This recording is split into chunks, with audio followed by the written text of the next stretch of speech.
శ్రీకాకుళం నుంచి 16 కిలోమీటర్లు ప్రయాణించి ఇక్కడ శ్రీకూర్మం అనే దేవాలయానికి దాదాపు కొన్ని దశాబ్దాల కాలం నుంచి ఇక్కడ రావడం జరుగుతుంది.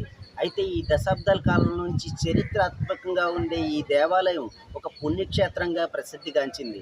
అయితే ఈ ప్రసిద్ధిగాంచిన ఈ ప్రదేశంలో ఈ పెద్ద కోనేరు ఇక్కడ ఉండటం చాలా అద్భుతంగా అనిపిస్తూ ఉంటుంది.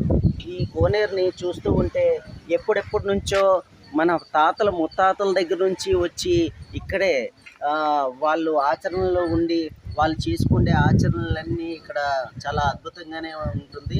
అయితే ప్రస్తుతం చూస్తున్నాం ఈ టెంపుల్కి ఒక ప్రత్యేకమైనటువంటి ఎంతో ప్రత్యేకమైనటువంటి చరిత్రాత్మకంగా ఉందని చెప్పవచ్చు. ఇక్కడ విదేశాల దగ్గర నుంచి కూడా ఇక్కడ ఈ శ్రీకూర్మ గ్రామానికి వస్తారు, వచ్చి దర్శించుకుంటారు. ఈ శ్రీకూర్మ గ్రామాన్ని